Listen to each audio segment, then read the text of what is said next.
we're heading to that point where we're going to have trouble feeding the world. And I think as a world and as a nation, we need to start protecting more agriculturally productive lands. My name is Rick Berg, and I'm a rancher, fourth generation rancher here in the Upper Musselshell. And we're sitting here to talk to you about the Berg Ranch out the window.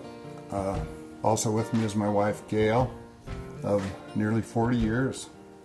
My great-grandfather got the contract to furnish beef to the railroad workers, which it took about 2 years to get down there. So made enough money to actually buy the section that all our buildings are in now and that we're standing in right now. So I tagged along with my grandfather and my father all those years, and just, you know, I know every coulee and draw and hill on the place, and to somehow preserve that so many different people have put so much into it.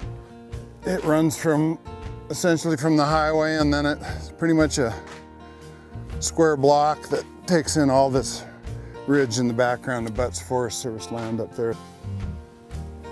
My grandfather was a tremendous influence on me, kind of a Renaissance man, a musician, a horseman, a bronc rider, conservationist, philanthropist.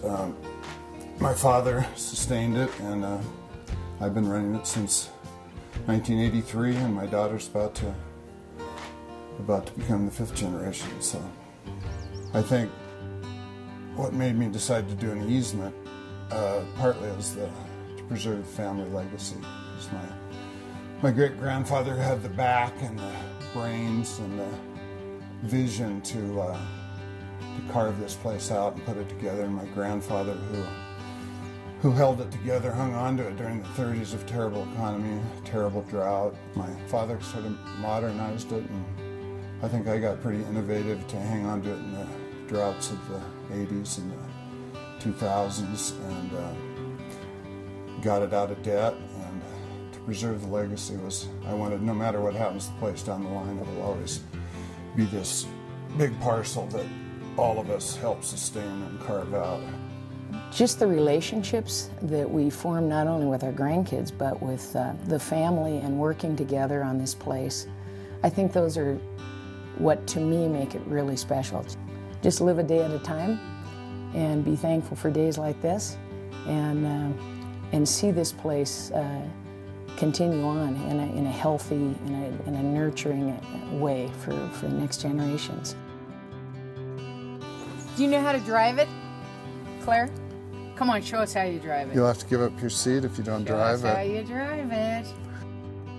Of course, the main reason of easements in other people's minds, and especially in mine, is I think there's something about open space that's almost spiritually calming to see a large, uncluttered landscape. It's just a healing thing.